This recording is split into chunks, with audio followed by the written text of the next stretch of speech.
सर्व श्रोत्यांना मीरा इनामदारचा नमस्कार. श्रीयुत सोमनाथ केसकर लिखित, रिया पब्लिकेशन्स द्वारा प्रकाशित सावरे रंगराची या संत मीराबाईंच्या जीवनचरित्रावर आधारित कादंबरीच्या अभिवाचनाचा आज 44वा भाग. राणाजी पुजाऱ्यावर चिडलेले आहेत. अरे मूर्ख पुजाऱ्या, तुझ्यावर विश्वास टाकून एवढं महत्त्वाचं कार्य दिलं होतं. शेवटचा उपाय म्हणून हे विष भाबीसाला द्यायचं होतं, तर काय दिलंस? एवढं जहाल विष आहे असं म्हणालास आणि मग मीराबाई जिवंत कशी? राणासा, माझ्यावर विश्वास ठेवा, ते तर अत्यंत जहाल विष होतं. नक्कीच काहीतरी चमत्कार झालेला आहे. खोटं बोलत आहेस तू. तू तिला विष दिलंच नाहीस. नाही राणासा, ते विषच होतं. मला खात्री आहे की या मीराबाईंना कोणती तरी दैवी शक्ती प्राप्त आहे, कारण अशा जहाल विषाचा देखील त्यांच्यावर परिणाम झाला नाही. असं काय? कसली शक्ती आणि कसलं काय? ते जर विषच होतं तर आता त्याचा मी तुझ्यावरच प्रयोग करणार आहे. घेऊन या रे विष आणि पाजा या पुजाऱ्याला. राणा कडाडले. सैनिकांनी मग पुजाऱ्याला धरून त्याच्या तोंडाशी तो विषाचा प्याला लावला. तो पुजारी गयावाया करू लागला, हात जोडून विनवण्या करू लागला, कारण त्याला त्याचा मृत्यू समोर दिसत होता. ते जहाल विष मुखात जाताच पुजाऱ्याच्या तोंडाला फेस आला आणि काही वेळातच त्याचे डोळे पांढरे झाले. तळमळ करीत तो गतप्राण झाला. राणांची आता खात्री झाली की पुजाऱ्याने त्याचं काम चोख केलेलं होतं. तरीही मीराबाई जिवंत कशी राहिली असावी, ते संभ्रमात पडले. पुजाऱ्याचं मृत शरीर त्याच्या घरी आणण्यात आलं. त्याच्या घरी एकच कल्लोळ झाला. त्याची माता आणि पत्नी तो मृतदेह पाहून आक्रोश करू लागले, ऊर बडवू लागले. गर्दीतून कोणीतरी त्यांना सल्ला दिला की तुझ्या पतीने देवी समान साध्वी मीराबाईंना विषाचा प्याला दिला होता, म्हणून आज तुमच्यावर ही वेळ आलेली आहे. पुजाऱ्याच्या पापाचं प्रायश्चित्त त्याला मिळालेलं आहे. आता शोक करण्यापेक्षा तुम्ही त्या मीराबाईंना शरण जा, त्यांची क्षमा याचना करा. त्यांच्या कृष्ण भक्तीमध्ये अलोट शक्ती आहे, म्हणूनच गोविंद अनेक चमत्कार त्यांच्या रूपाने घडवत आहे. गोविंदाच्याच कृपेने चोरांनी पळवून नेलेली त्याची मूर्ती पुन्हा मंदिरात अवतरली. फुलांच्या टोपलीत ठेवलेल्या विषारी नागाचा पुष्पहार झाला. त्याच्याच कृपेने राणाच्या षडयंत्रांचा तिच्यावर काहीच परिणाम झाला नाही. विष देखील अमृत होऊन गेलं. तिला शरण जा. कदाचित त्या साध्वीने क्षमा करताच निदान तुझ्या पतीच्या आत्म्याला शांती तरी मिळेल आणि तो पापकर्मातून मुक्त होईल. त्यांचा सल्ला ऐकून पुजाऱ्याचे कुटुंबीय शोक करीत मीरेकडे आले आणि तिचे चरण धरून क्षमा याचना करू लागले. त्याची पत्नी रडत रडत मीरेची क्षमा मागू लागली. मीराबाई, माझ्या पतीने अक्षम्य अपराध केला आहे, पण त्यांची यात काही चूक नाही. मुलाबाळांना जीवे मारण्याची धमकी देऊन हे कार्य त्यांच्याकडून करून घेतलेलं आहे. आता त्याच विषप्रयोगाने ते गतप्राण होऊन पडले आहेत. आपण आमच्यासाठी संतांचे रूपच आहात. कृपा करून त्यांना क्षमा करा. माझ्या पतीचे प्राण आपण वाचवा. मी प्राण वाचवणारी कोण? करता करविता तो गोविंदच आहे. चला, आपण सारेच त्याला शरण जाऊ. आपल्या अलौकिक बासरीच्या सुरांनी त्याने अनेक मृत जीवांमध्ये प्राण फुंकले आहेत. आपण सारे त्याचीच प्रार्थना करू. हातातील एक तारी छेडून ती गोविंदाची करुणा भाकू लागली. शरण तुमरो चरण प्रभुजी. तिच्या धीर गंभीर आवाजाने मंदिराचा गाभारा भरून गेला. त्याचा प्रतिध्वनी जणू साऱ्या सीमा ओलांडून क्षितिजापलीकडे जात होता. मीरेने आज मल्हारचे सूर आळवले होते. एक एक सूर आकाशात उमटत होता. तिच्या आर्त स्वरांनी एकाएकी निळ्या नभावर मेघ दाटून आले.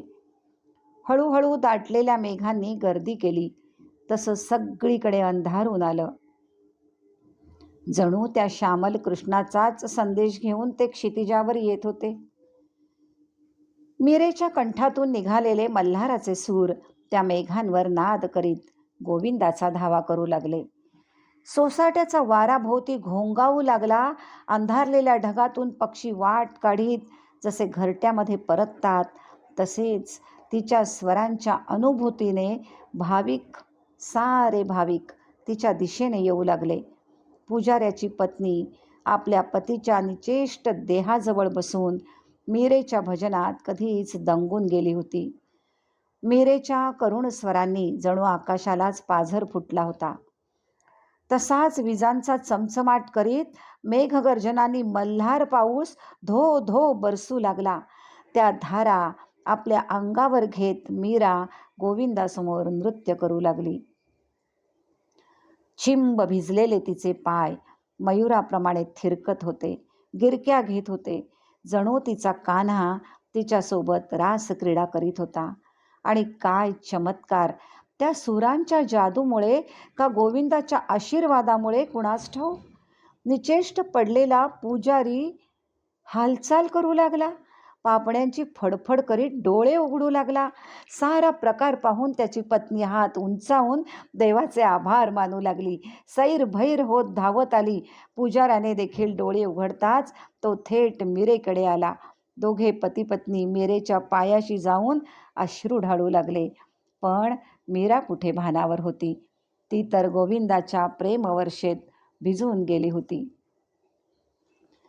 या चमत्काराची खबर जेव्हा राणाच्या कानावर आली तेव्हा तो अधिकच चेकाळून उठला. या मीराबाईंना संपवण्याच्या साऱ्या योजना विफल होत आहेत. हे पाहून त्वेषाने मुठी आवळत उदाबाईंच्या कक्षात आला. उदाबाई समोर येताच राणाजी चकित होऊन तिच्याकडे पाहतच राहिले. आज तिचं वेगळंच रूप त्यांना समोर दिसत होतं. नेहमीची उदाबाई नव्हतीच.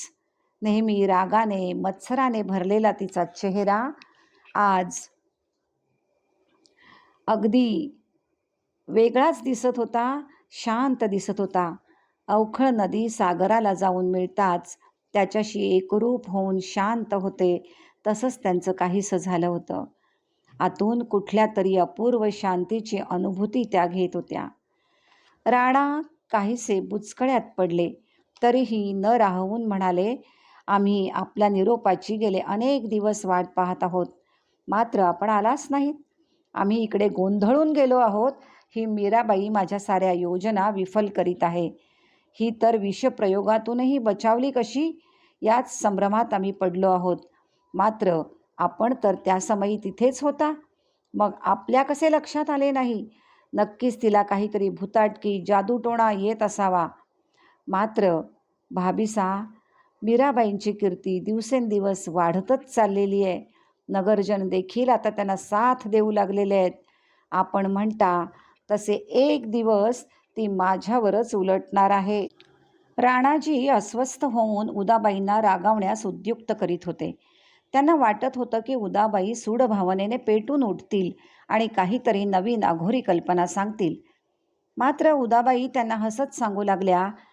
त्यांचे आज शब्द भलतेच सौम्य आणि मृदूही वाटत होते, अगदी मीरेसारखे. त्या सांगत होत्या, राणासा, आपण माझे बंधू आहात.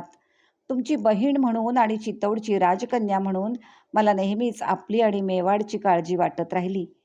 राजपुतांचे संस्कार स्त्रियांना कधीच घराबाहेर पडू देत नाहीत. त्यांना डोक्यावरचा घोंगट काढू देत नाहीत. मीराबाई या असल्या रूढी परंपरा कधीच मान्य करत नव्हती. इकडे सासरी ती येताच तिच्या अलौकिक सौंदर्याचा मला नेहमीच हेवा वाटत होता. तिचं कौतुक देखील मला कधीच सहन झालं नाही.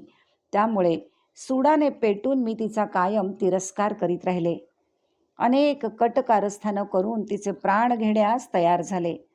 अगदी तिला संपवायला तिच्यावर विषप्रयोग देखील केला. पण नियती नेहमीच आपल्या खेळातून आपल्याला शिकवत असते, धडा देत असते.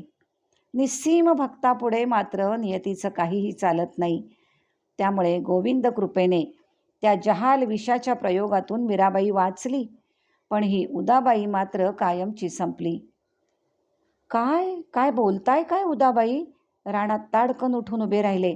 त्यांचा हात तलवारीवर गेला. तुमच्यावर विषप्रयोग? नाही राणा, माझ्यावर विषप्रयोग नाही. माझ्या मनावर विषप्रयोग झाला, माझ्या विषारी हृदयावर प्रयोग झाला. पूर्वीची विषारी उदाबाई आता संपली आहे, मिटून गेली आहे. तिला आता आपली चूक कळली आहे. राणा, मीराबाई कोणी साधीसुधी स्त्री नाही, तर प्रत्यक्ष देवदूत आहे. पितामह महाराज मला अनेकदा हीच गोष्ट समजावण्याचा प्रयत्न करीत होते. मीराबाई आपल्या मेवाडचाच नव्हे, तर संपूर्ण आर्यावर्ताचा उद्धार करणार आहे, विश्वाला प्रेमाचा संदेश देणार आहे, असं ते म्हणाले होते. मी कधीच ऐकलं नाही त्यांचं. मात्र आज माझ्या हे सत्य ध्यानात येत आहे. तिच्या भक्तीमध्ये सूर्यालाही भेदण्याचं बळ आहे. तेव्हा राणासा, आता ही कटकारस्थानं सोडून तुम्हीच सावध व्हा. तिला तिचं कार्य करू देत. तुम्ही त्यात बाधा होऊ नका. नाहीतर पूर आलेली नदी जशी सगळ्या तटबंदी तोडून बाहेर झेप घेते, तसं तिचं कार्य झेपावेल. तुम्हीच तिच्या या गुणांची कदर करा. तिला आदराने वागवा. तिची करुणा, तिचं प्रेम, तिची भक्ती या सगळ्यांचा अनुभव घ्या. एक दिवस आपणही नखशिखांत बदलून माझ्यासारखेच तिचे भक्त होऊन जाल.